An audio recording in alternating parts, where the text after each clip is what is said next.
What happens to our status in China after immigration? If we obtain permanent residency or a green card abroad after completing our immigration process, our citizenship in China remains unchanged. Our nationality is still Chinese. However, if we obtain a foreign passport, meaning foreign nationality, China does not require dual citizenship.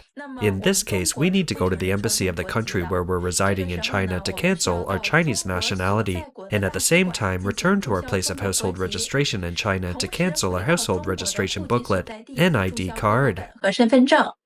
A man in Hefei City acquired foreign citizenship, and the local police station legally canceled his household registration. This man stated that he acquired foreign citizenship simply to make it easier for his children to study and live abroad, while his work and life remained in China. The cancellation of his Chinese citizenship caused him significant inconvenience and threatened his property. So what happened? He sued the police station, demanding the restoration of his Chinese citizenship. However, according to Chinese law, he automatically lost his Chinese citizenship the moment he chose to acquire foreign citizenship. Ultimately, the court ruled that the cancellation of his household registration was legal and rejected his claim. Do you agree?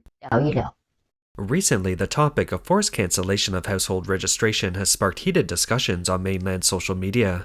Because China does not recognize dual citizenship, the Chinese government has begun reviewing citizenship, preventing Chinese citizens from retaining Chinese household registration or enjoying Chinese citizenship after acquiring citizenship in other countries. Article 9 of the Chinese Communist Party's nationality law stipulates that Chinese citizens who settle abroad and voluntarily acquire a foreign nationality automatically lose their Chinese nationality. The CCP's household registration regulations also stipulate that citizens who acquire a foreign nationality must cancel their household registration. Recently, some overseas Chinese are extremely anxious. What's going on? Mainly because China has begun to investigate dual nationality more strictly. Recently, real cases have surfaced in which some people were explicitly told they needed to clarify their identity before leaving the country. Others received system prompts directly, so local-level verification processes have been initiated simultaneously. Don't say it's just bad luck. It's not an isolated case. This isn't just an investigation. The entire rule is being tightened. Many overseas Chinese who have already acquired foreign nationality are reluctant to cancel their household registration primarily due to considerations of convenience. For example, using a foreign passport makes entering and exiting the country very convenient, but back in China, an ID card is almost an essential part of daily life. Whether checking into a hotel, buying train tickets, or completing various real name registrations, it's much easier than using a foreign passport. Some analysts point out that the CCP's cancellation of household registration may hide deeper financial considerations. On December 3rd, the CCP launched a special investigation of all ports of entry nationwide. With the border inspection system linked to the National Household Registration Database, anyone holding a foreign passport but not having cancelled their Chinese household registration will trigger an alert at customs. Unlike the previous approach of mainly relying on verbal reminders, this time a mandatory measure is being implemented, leaving almost no room for maneuver. Recently, there have been several cases of people being asked to cancel their household registration. At Hangzhou Shaoshan International Airport, Sam, a Chinese Australian, had just finished his holiday and was preparing to fly back to Melbourne. Just as he was about to pass through border control, an alarm suddenly sounded, and the atmosphere instantly became tense. A staff member handed him a written notice, and after reading it, he froze. The notice stated that the system showed he still retained his Chinese household registration, and under regulations he could not leave the country until his registration was cancelled. Sam was immediately taken aback. He explained to border control that he had already acquired Australian citizenship, but his household registration in his hometown had remained unchanged. The staff member, expressionless, told Sam that he had to return to his hometown in Henan province to complete the cancellation process before he could leave the country. This meant his flight was invalidated, and he would also have to pay a maximum overstay fine of $70 per day. Master Mei, a Shanghai trainer with hundreds of thousands of followers, shared another case. One of his followers, a Shanghai resident, has acquired citizenship in a European country. Recently, this follower attempted to leave Shanghai via Pudong Airport using his European passport, but was stopped by border control and detained for nearly an hour.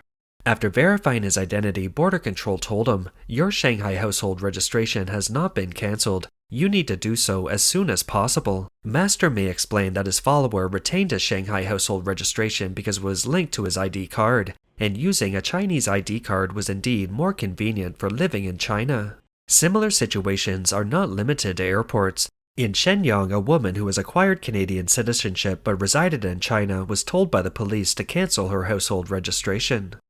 A woman in Shenyang who has acquired Canadian citizenship but is still living in China wants to collect her pension, but her household registration has been legally cancelled by the police. She immediately became furious, shouting that she had paid Social Security for over 20 years and demanding why her household registration was cancelled. The police officer simply stated the clear regulations. Acquiring foreign citizenship automatically results in the loss of Chinese citizenship. Household registration must be cancelled, and the pension benefits must be received in the country of citizenship. There is no room for negotiation. The blogger also mentioned that the Guangzhou Baiyun airport, Mr. Lee, an Australian citizen, was stopped at border control with his foreign passport. The system immediately issued a warning, clearly indicating that Mr. Lee still has Guangzhou household registration and has to return to his hometown to cancel it before he can leave. His plane ticket was voided and he had to bear all the losses himself. Data released by the National Immigration Administration in December showed that the special investigation had verified over 8,300 people, of whom more than 1,200 were refused entry due to inconsistent nationality information, and over 3,700 were required to cancel their household registration within a specified period. Shanghai, Shenzhen, and other cities have already cleaned up thousands of illegal household registrations. Similar port interception cases have increased by 300% compared to the previous period. A passenger at Shaoshan Airport witnessed firsthand that within just a half an hour, 3 people were taken away for verification due to inconsistent identities. Officials stated that those who settle abroad or acquire foreign citizenship should cancel their household registration, but many netizens question the term settling abroad. Some netizens asked, "Some people hold US green cards but live in China long term, flying to the US every 6 months and returning to China after a week. Does this count as settling abroad?" Others do not have foreign permanent residency but live overseas long term, such as holding a Japanese business visa and enjoying local national treatment, but are not permanent residents. How is this situation defined? In this round of investigations, many overseas Chinese are concerned about this issue. If they obtain only a foreign green card without foreign citizenship, will they be affected? From a legal perspective, permanent residence abroad is not equivalent to obtaining foreign citizenship, and one should not have their household registration cancelled. However, in practice, public security bureaus across mainland China lack a unified standard for enforcement, and some regions have cancelled the household registrations of such individuals. A Shanghai blogger, Shanghai People, is confused. He stated that a green card only allows long-term residence abroad and does not equate to a change of nationality. But in China, one might face the possibility of having one's household registration cancelled. So, does the household registration belong to China or the country where the green card is issued? It seems the policymakers haven't considered the actual situation of ordinary people. Do I need to cancel my mainland household registration to become a Hong Kong permanent resident? No, you don't need to, because the key to canceling your mainland household registration is whether you apply for a home return permit. So, when do we need to apply for a home return permit? Currently, the most common reason is that children taking the joint entrance examination for overseas Chinese students need a home return permit, in which case the child may need to cancel their mainland household registration. After obtaining Hong Kong permanent residency, legally speaking, we are truly Hong Kong residents.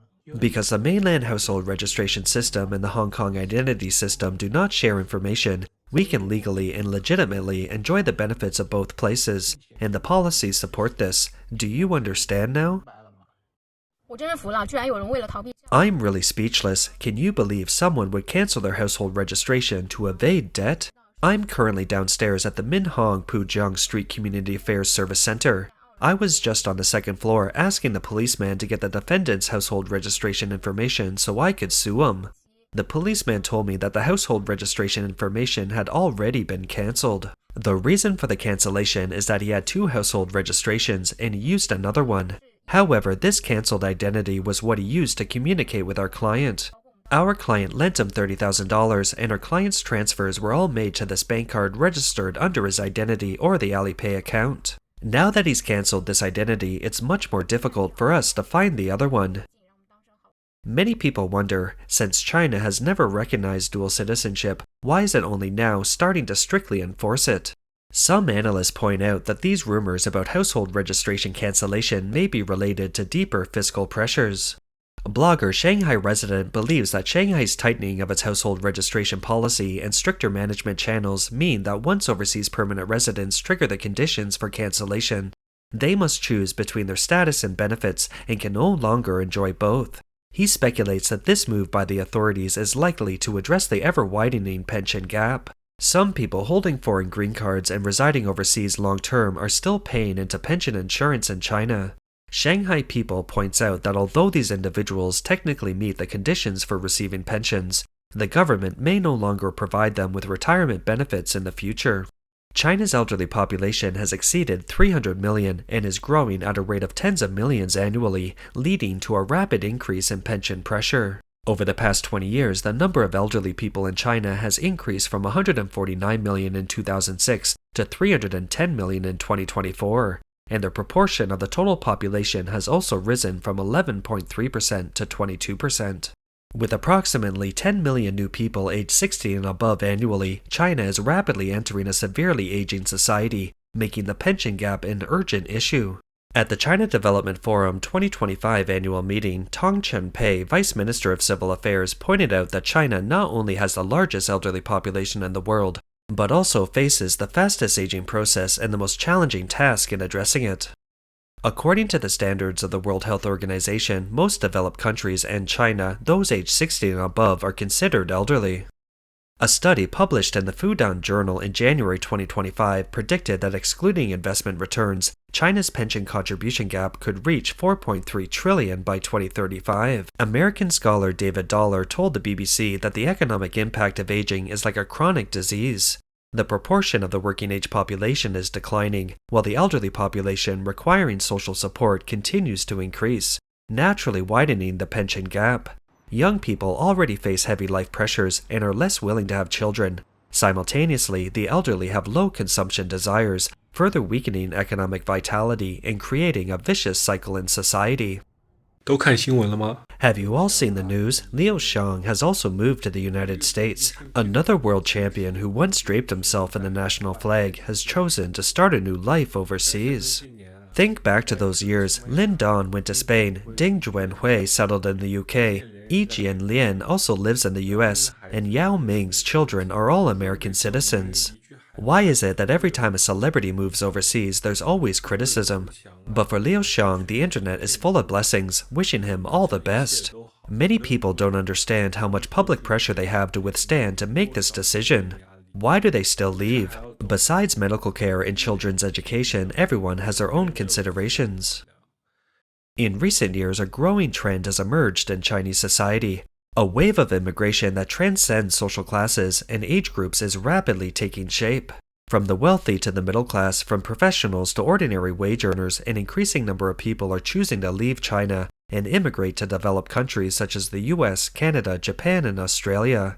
Even with rising immigration thresholds and costs, they are willing to pay a high price for a freer, safer life. In the past, immigration was seen mainly as an option for the wealthy or high net worth individuals. Now, the immigration population is rapidly expanding. Legal applications, investment immigration, skilled migration, student immigration, and even illegal smuggling, people are trying all sorts of paths. A Chinese person who has lived in Australia for many years bluntly stated that ordinary Chinese people today struggle even to survive, let alone marry or have children. In this situation, going abroad has become the only way out for many to escape their predicament. Xiao Zhang, a pseudonym, has lived in Australia for many years, supporting himself by delivering food and doing odd jobs. His income isn't high, but his life is much easier than in China, and he's even gotten married. He told reporters, "After 2023, many Chinese have come. Everyone in mainland China was struggling with a bad temper. Of the 4 of us childhood friends, only 1 and I are married now. Being able to live here without bride price or pressure is lucky." Another Chinese resident in Australia, Lao Hu, pointed out that although immigration costs are rising, the wages and social security benefits of developed countries remain highly attractive. Currently, the cost of working in Australia through an agency can easily reach hundreds of thousands of yuan. After working for 3 or 4 years, if one can find an employer sponsorship, there is an opportunity to apply for permanent residency, but this requires proficiency in English. Miss Wang, who is currently processing her immigration application, works as a domestic helper in China, while her husband works for a state-owned enterprise with limited income. She discovered that with her nursing background, working as a caregiver in Australia would not only make it easier to obtain residency, but also allow her to earn an annual income of $70,000. The total cost of immigration for a family of 3 is approximately $110,000. She frankly stated, "Even if I have to borrow money, it's worth it." Difficult employment, shrinking industries, and a declining economy are leaving young people increasingly uncertain about the future. Miss Young, a mother, said that her son is studying road and bridge engineering at a top 100 university. But China's infrastructure industry is nearing saturation, and its prospects are bleak. She plans to have her son immigrate directly after graduating with a bachelor's degree. That's all for today. If you enjoy our content, please give us a thumbs up, subscribe, leave a comment, and share it with a friend. We appreciate your support, and we'll see you next time.